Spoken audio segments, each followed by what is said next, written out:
ప్రకృతి సంబంధి అయిన మనుషుడు అంటే అన్‌స్పిరిచ్యువల్ మ్యాన్ అంటాడు. అంటే ఆత్మ సంబంధి కానివాడు ఏం చేస్తాడట? దేవుని ఆత్మ విషయములను అంగీకరింపడు. అవి అతనికి వెరితనముగా ఉన్నవి. అవి ఆత్మానుభవము చేతనే వివేచింపదగును గనుక అతడు వాటిని గ్రహింపజాలడు. చూసారా? నీకు సువార్త నువ్వు ప్రకటించాలంటే నీకు ఆత్మానుభవం ఉండాలి. ఆత్మయందు నువ్వు అనుభవజ్ఞుడివై ఉండాలి. క్లియర్‌గా చెప్తున్నాడు ఇది. ఇది అపోస్తుల బోధ ఇది. అపోస్తుల బోధ అని పరితపించిపోయే వాళ్ళకి ఇది అర్థం కావాలి. నువ్వు ఆత్మ సంబంధిగా నువ్వు మాట్లాడగలగాలి. సో ఇప్పుడు అపోస్తులుగా ఏమంటున్నాడంటే తన జ్ఞానం మీద తను ఎప్పుడు ఆధారపడలేదు అంటున్నాడు పౌలు. మరి ఎలా ఆధారపడ్డావు అంటే పరిశుద్ధాత్మ మీద పరిశుద్ధాత్మ ఎక్కడి నుంచి వచ్చింది?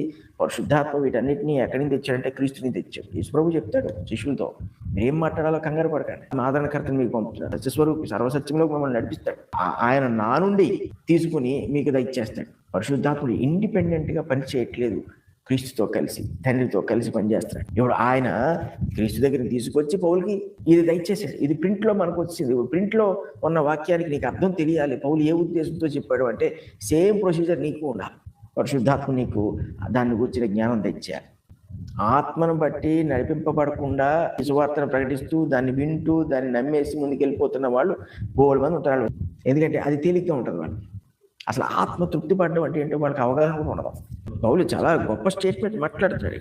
ప్రకృతి సంబంధి అయిన మనుషులు దేవుని ఆత్మ విషయంలో అంగీకరింపడం అంటే ఆత్మ సంబంధి కానివాడు దేవుని ఆత్మ విషయములను అంగీకరింపడం అంటే దేవుడు ఆత్మ ద్వారా పలికిస్తున్న విషయములను అతను అంగీకరింపడం. ఒక వాక్యానికి అర్థము ఎప్పుడూ కూడా పరిశుద్ధాత్మ యొక్క ఆధీనంలో ఉంటుంది. మీరు ఏ రెఫరెన్స్ తీసుకోండి, అది పరిశుద్ధాత్మ యొక్క ఆధీనంలో ఉంటుంది. దేవుడు తన జ్ఞానముతో తన ఆలోచనతో రాశాడు కాబట్టి ఆ రీతిని అర్థం చేసుకోవాలి. ఉదాహరణకు ఇప్పుడు ఏమన్నారు, సిగరెట్ తాగకూడదు అనేది మనందరికీ తెలుసు. సిగరెట్ తాగడం పాపం, కానీ వాక్యం చూపించండి ఎక్కడుందో. మరి అది తప్పని ఎలా చెప్తావు? అది ఒక వ్యసనం అని, దేవునికి ఇష్టం లేదని అంత ఎలా చెప్తావు? ఇక్కడ చెప్తున్నాడు పౌలు, ఆత్మానుభవము చేతనే వివేచింపదగును కనుక అంటున్నాడు. అది తప్ప కాదా అని వాక్యములో డైరెక్ట్ గా ఒక స్టేట్మెంట్ లేకపోయినా అది తప్పు అని చెప్పేటటువంటి జ్ఞానము వాక్యములో నుండి నీకు పరిశుద్ధాత్ముడు దయచేస్తాడు. ఎంత గొప్ప సంగతి చూడండి. దాని వెనక ఎప్పుడూ కూడా పరిశుద్ధాత్మ యొక్క నడిపిపోండి. ఇప్పుడు యేసు ప్రభు దేవుడని ఒక్క వాక్యం చూపించండి అంటారు. తాను దేవుడని చెప్పుకోవడానికి ఒక వాక్యం చూపించాడు. ఛాలెంజ్లు చూస్తాడు. యేసు ప్రభు దేవుడని ఒక వాక్యం ఉండనవసరం లేదు. ఎందుకు ఉండనవసరం లేదంటే ఇక్కడ చెప్తున్నాడు చూడండి. ఇప్పుడు మనం చదువుకుందాం. ఆత్మానుభవం చేతను వివేచింపగలిగితే యేసు ప్రభు దేవుడు నీకు అర్థమైపోద్ది.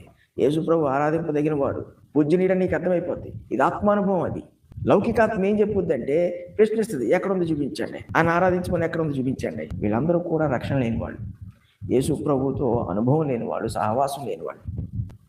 ఇలాగూ పౌలు కానీ పేతురు కానీ ఎప్పుడు ప్రశ్నించలేదు.